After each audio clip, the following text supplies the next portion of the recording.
The ancient forest world of Sylvanos had kept its secrets for thousands of years. Elder Keeper Junho walked slowly through the massive trees, their silver bark gleaming in the pale light of 3 moons.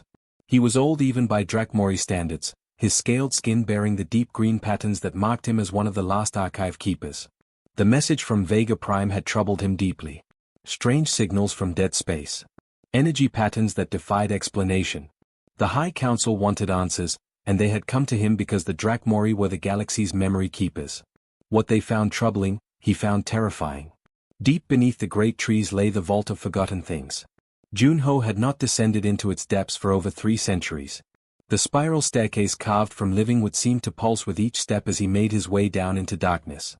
Bioluminescent fungi provided the only light, casting eerie shadows on walls covered in ancient script. The vault contained everything the Confederation preferred to forget. Wars from the early days. Failed experiments. Species that had been deemed too dangerous to remember. And in the deepest chamber, sealed behind barriers of crystallized time itself, lay the complete records of humanity. Junho's clawed hands trembled as he broke the seals. The barriers dissolved with a sound like breaking glass, and suddenly the chamber filled with holographic displays. Images of a blue world orbiting a yellow star. Creatures that walked upright on 2 legs, their faces remarkably similar to several current Confederation species. But their eyes held something different. Something that made Junho step back in alarm. The record spoke of humanity's final years in the galaxy. They had been contacted by the early Confederation, offered membership in the growing alliance of peaceful species. But the humans had refused.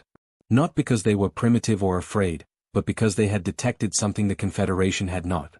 The Devourer's approach, read one human transmission from their leader, a female called Minitei. Your scans cannot penetrate far enough into the void to see them. But we have looked deeper. We have seen what comes. The Confederation had dismissed these warnings as paranoid fantasies from a warlike species. But the humans had been insistent. They spoke of massive entities that consumed entire star systems, leaving nothing but empty space in their wake. They called them the entropy tide. Junho watched in growing horror as the record showed humanity's choice. Rather than stay and fight a hopeless battle, or abandon the galaxy to its fate, they had chosen a third option. The entire human species had boarded massive arc ships and departed for the void between galaxies. Not fleeing in fear, but preparing for a long war. We go to become what we must become, Minitei had transmitted in her final message. When the tide arrives, we will return. Changed. Ready. The galaxy may hate us for what we will have become, but they will need us. The records showed the human fleet disappearing into dark space 50,000 years ago. Every ship, every station, every trace of their civilization had gone with them. They had left nothing behind except empty worlds and confused Confederation scientists who quickly decided it was better to forget the whole thing. But now the monitoring stations were picking up signals from the direction humanity had gone. Junho activated another section of the archive and gasped. Hidden deep in the human data were detailed scans of the approaching threat. The entropy tide was real. Vast biomechanical entities that moved between galaxies, consuming everything in their path. According to human calculations, they should have arrived thousands of years ago. Unless something had been delaying them. The old Drakmori's blood ran cold as he realized the truth. The energy signatures the monitoring stations were detecting were not coming from the Sol system. They were coming from much further out, from the void between galaxies. And they were moving this way. Humanity had not vanished. They had been fighting a holding action in deep space for 50 millennia, keeping the entropy tide at bay while the Confederation enjoyed its golden age of peace. But now the signals suggested movement toward the galaxy. Either humanity was finally coming home, or they had failed and the tide was about to arrive. Junho looked at the peaceful forest world around him, at the Confederation's 7 systems full of beings who had never known true war. Their military consisted of ceremonial ships designed for parades, not battle. Their citizens had been taught that violence was an evolutionary dead end, that peaceful cooperation could solve any problem. They were about to learn how wrong they had been. The Keeper began copying the human archives onto portable drives. The High Council needed to know the truth, no matter how much it terrified them. As he worked, the ancient warning systems built into the vault began to activate. Lights that had been dark for 50,000 years started blinking. Emergency protocols written in humanity's lost language began scrolling across displays. Something was coming. Something that would shatter the Confederation's peaceful illusion forever. And somewhere in the vast darkness between the stars, humanity was finally coming home.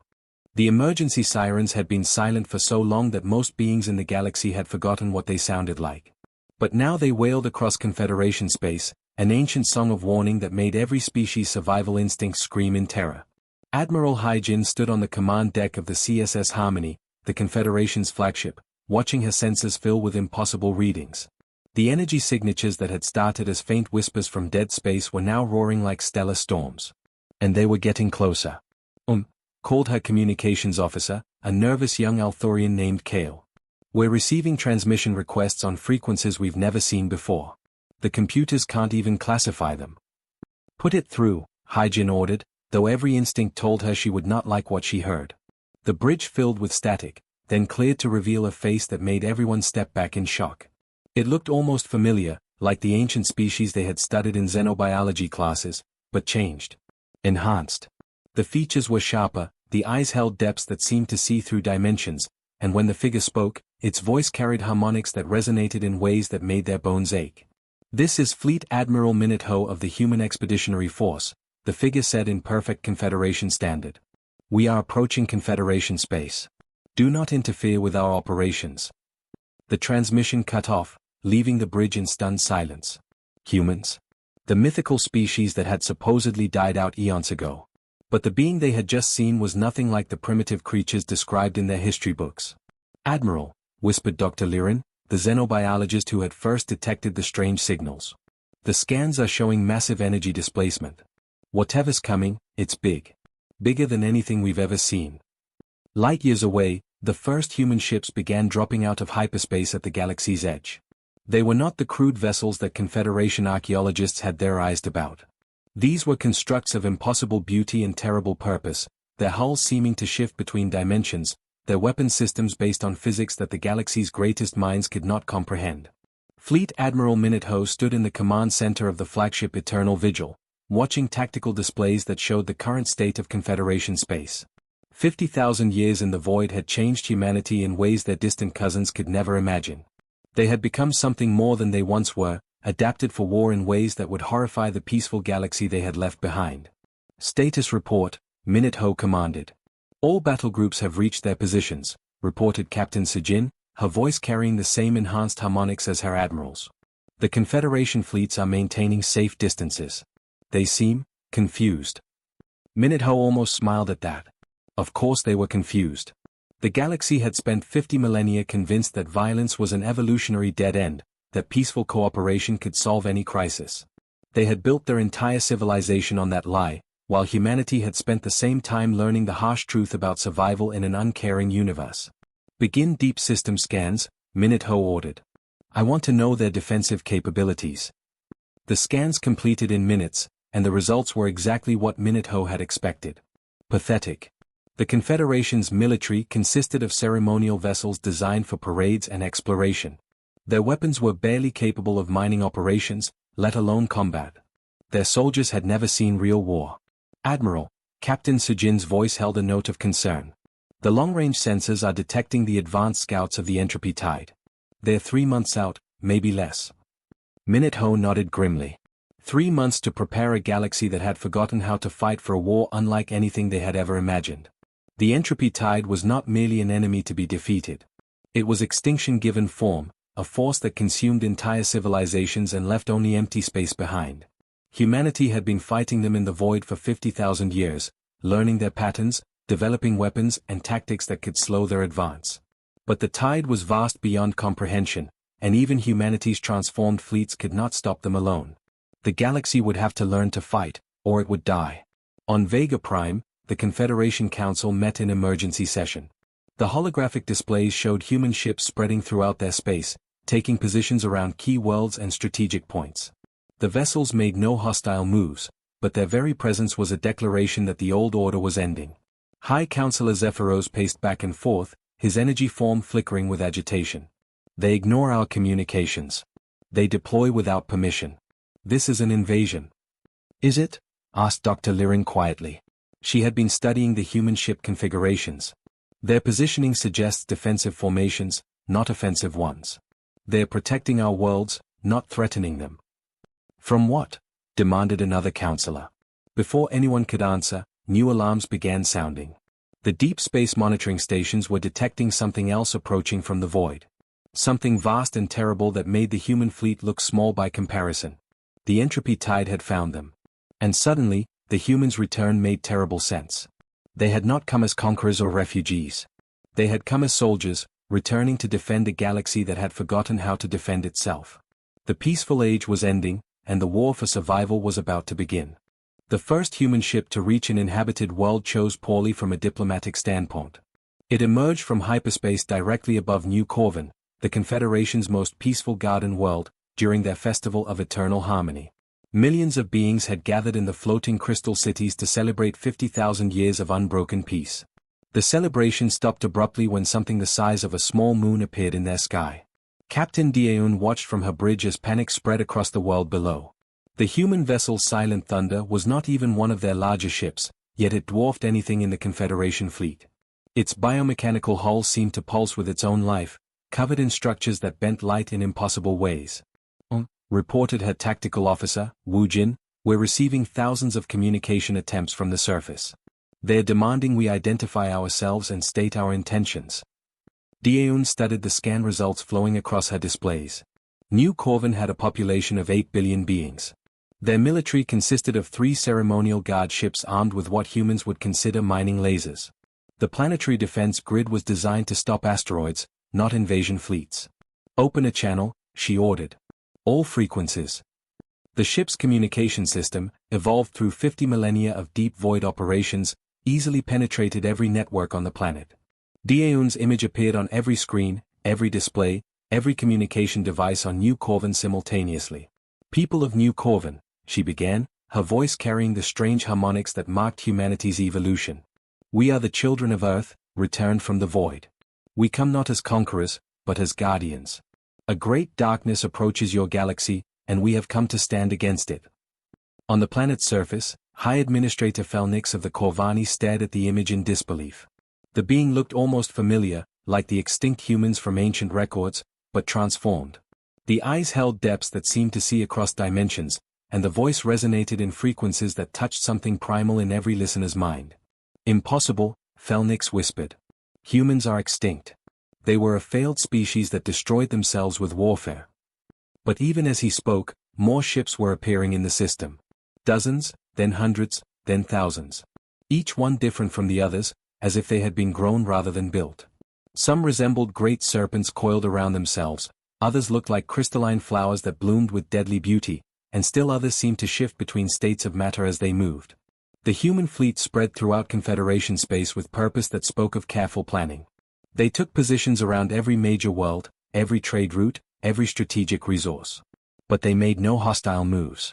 Instead, they began scanning everything with instruments that penetrated deeper than any Confederation technology could reach. Admiral Hyjin's flagship raced toward New Corvin, but by the time she arrived, the situation had changed completely. The human vessel had moved into high orbit and was conducting what appeared to be a detailed survey of the planet's defensive capabilities. When her communication requests were finally answered, the human captain's response was not what she expected. "Admiral Hyjin," Captain Daeun said without preamble, "your defensive preparations are inadequate. The entropy tide will consume this world in the first wave of their assault unless immediate changes are made." "What is this entropy tide you keep mentioning?" Hyjin demanded. "Our deep space sensors show nothing approaching." Daeun's expression grew grim. "Your sensors cannot penetrate far enough to detect them. But we have been watching them approach for centuries. They are 3 months away, moving faster than your instruments can track." The human captain transmitted a data package that made Hyjin's blood freeze. The scans showed massive biomechanical entities moving through the void between galaxies. Each one was larger than a star system, covered in structures that pulsed with malevolent life. They moved in formation, consuming everything in their path and leaving only empty space behind. "This is impossible," Hyjin breathed. "Something that large, how could they remain undetected?" "Because they exist partially outside normal spacetime," Daeun explained. "Your science cannot comprehend their nature because you have spent 50,000 years believing that peace is the natural state of the universe. You have forgotten that survival requires strength." Across the galaxy, similar conversations were taking place. Human captains appeared before Confederation leaders, showing them scans that revealed the approaching extinction. The reactions were always the same: disbelief, followed by denial, followed by desperate hope that the humans were lying. But the evidence was overwhelming. The entropy tide was real, and it was coming. Commander Jin Woo stood in the war room of the human flagship, studying tactical displays that showed the Confederation's military capabilities. The results were even worse than humanity's worst predictions. 50,000 years of peace had not just made them soft, it had made them helpless. "Their largest warship has the firepower of one of our shuttles," reported his aide, Captain Bora. "Their planetary defenses couldn't stop a single Tide scout, let alone a full swarm." Jinwoo nodded grimly. The humans had hoped to find a galaxy that had grown strong during their absence, allies who could stand with them in the coming war. Instead, they had found sheep who had forgotten that wolves existed. The Confederation had built their entire civilization on the belief that violence was an evolutionary dead end. They had created a paradise where conflict was impossible, where every problem could be solved through discussion and compromise. They were about to learn that the universe did not care about their peaceful intentions. And humanity would have to teach them how to fight, or watch them die. The Great Council Chamber on Vega Prime had never seen anything like it. Fleet Admiral Ji-hoon stood before the assembled representatives of 7 species, his presence making the ancient hall feel small and fragile. The human leader wore no ceremonial robes or badges of rank, just a simple black uniform that seemed to absorb light. But when he spoke, his voice carried the weight of 50,000 years of war. "Honored Council," Ji-hoon began, his words translated instantly into dozens of languages. "The entropy tide will reach your outer systems in 4 to 7 days. Based on your current defensive capabilities, I calculate a survival probability of 0.003%. The chamber erupted in outraged voices. High Counselor Zephyros flickered with angry energy as he stood. "You appear in our space uninvited, make wild claims about impossible threats, and now insult our capabilities. This is exactly the kind of warlike thinking that led to your species' exile." "Exile?" Ji-hoon's expression remained calm, but something dangerous flickered in his eyes. "We chose to leave. We saw what was coming and prepared for it while you built monuments to your own ignorance." Councillor Veldar of the Althorians raised her healing hands in a gesture of peace. "Surely any conflict can be resolved through dialogue. The Confederation has maintained harmony for 50 millennia through understanding and compromise." "Try compromising with extinction," Ji-hoon replied quietly. "The entropy tide does not negotiate. It does not seek territory or resources. It consumes everything and moves on, leaving empty space where civilizations once thrived." Dr. Lirin, the only being in the chamber who had seen the human data, stood nervously. "Admiral, perhaps if you could show them the scans."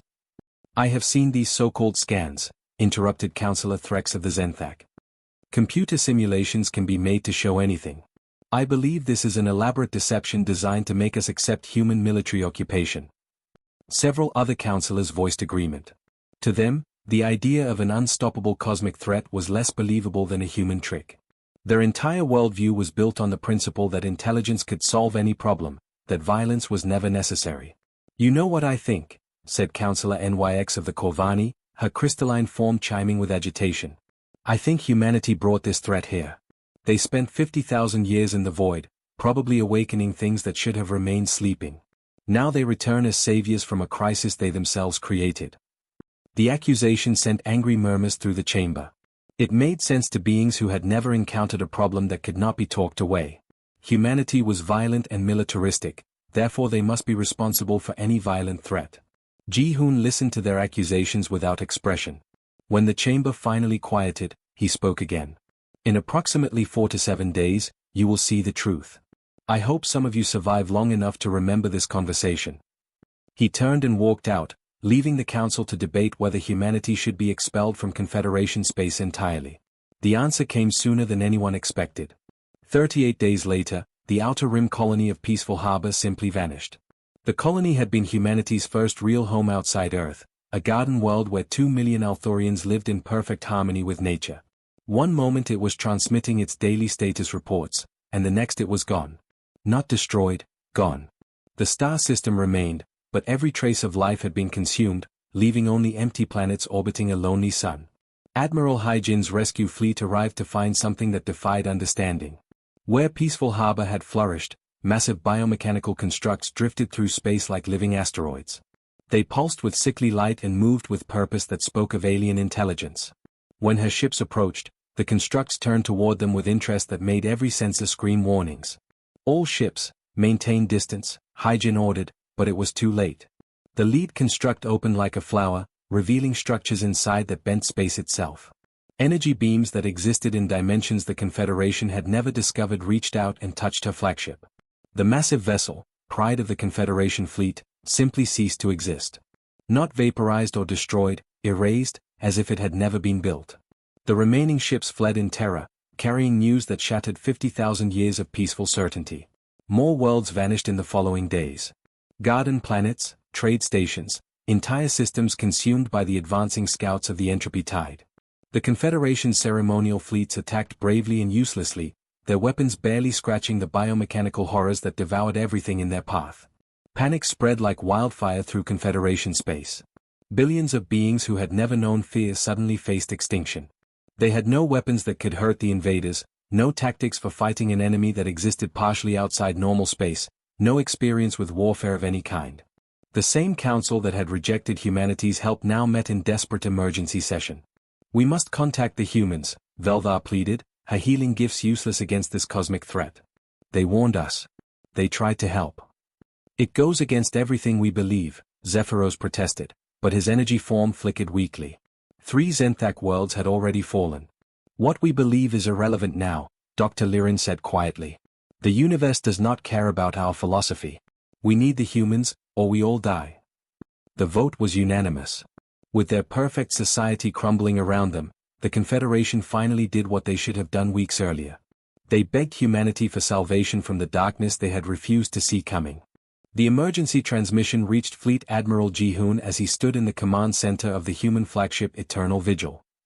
The holographic image of High Counselor Zephyros flickered before him, the proud energy being now reduced to desperate pleading. "Admiral," Zephyros began, his voice barely controlled, "we formally request humanity's assistance in defending Confederation space. We are prepared to negotiate terms." "There are no negotiations," Ji-hoon interrupted, his voice cutting through the counselor's words like a blade. "You will do exactly as we say, when we say it, or you will die. Those are the only terms." The bluntness of the statement shocked Zephyros into silence. Around the human admiral, tactical displays showed the advancing entropy tide consuming system after system. Red markers indicated fallen worlds, yellow showed evacuations in progress, and precious few green dots remained to indicate safe zones. "Your peaceful fleets will be disbanded immediately," Ji-hoon continued. "All military operations will be under human command. Any world that refuses to follow our defensive protocols will be abandoned to the tide. You wanted to maintain your philosophy of nonviolence? Fine. We will do the violence for you." Within hours, human forces were landing on every major Confederation world. They came not as conquerors but as grim professionals preparing for the fight of their lives. Human engineers began modifying planetary defenses, installing weapon systems based on principles the Confederation had never imagined.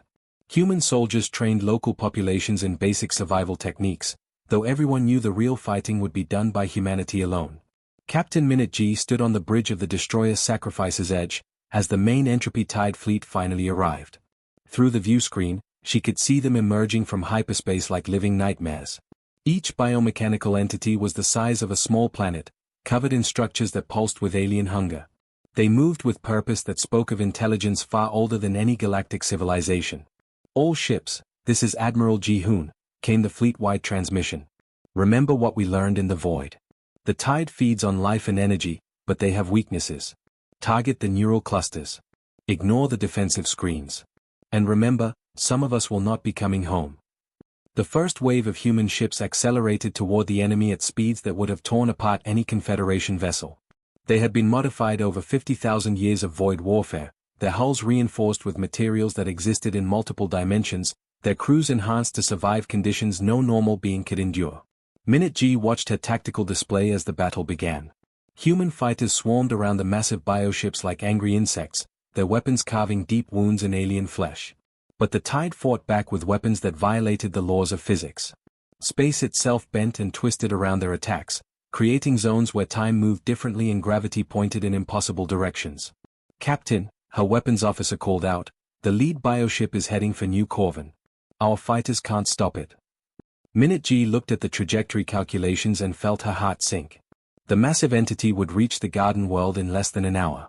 8 billion beings lived there, most of them children who had never seen violence of any kind.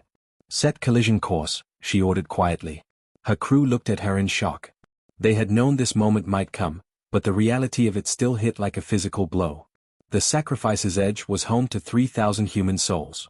All of them would die to save a world that had rejected them just weeks before. Her first officer said softly, "We could evacuate the crew to escape pods." "No," Minute G replied, watching the bioship grow larger on the screen. "The ship's core needs to penetrate their neural cluster. We have to guide it in manually." Across the battlefield, similar scenes were playing out. Human ships rammed themselves into enemy vessels, their crews dying to protect worlds they had never seen. Human soldiers fought boarding actions in the vacuum of space, using weapons that tore holes in reality itself. Human commanders made impossible choices about which worlds could be saved and which had to be sacrificed to protect more valuable targets.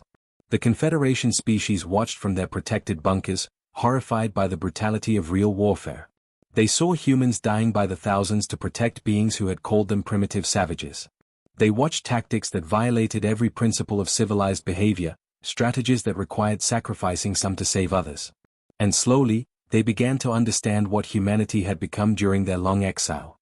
Not monsters, but guardians willing to bear any burden to protect those who could not protect themselves. The battle raged for 6 days. When it finally ended, the entropy tide had been destroyed, but at a cost that staggered both species. Half the human fleet was gone, along with millions of soldiers who had died fighting an enemy the Confederation had refused to believe existed. In the aftermath, the old Confederation simply ceased to exist. The council chambers on Vega Prime were empty, their authority meaningless in a galaxy that had seen the true face of cosmic horror. In their place, a new order emerged with humanity as its silent guardians. Admiral Ji-hoon stood before the surviving Confederation leaders, his uniform bearing the scars of battle. "You are free to rebuild your peaceful society," he told them. "Grow your gardens, pursue your arts, raise your children in safety. But understand this, your peace exists because we stand watch in the darkness." The other species returned to their worlds, forever changed by what they had witnessed. They rebuilt their cities and replanted their gardens, but they never forgot the human ships that patrolled the void beyond their skies. And in the deep space between the stars, humanity kept its eternal vigil, watching for threats that peaceful beings could never imagine, carrying the burden of violence so that others might live in peace.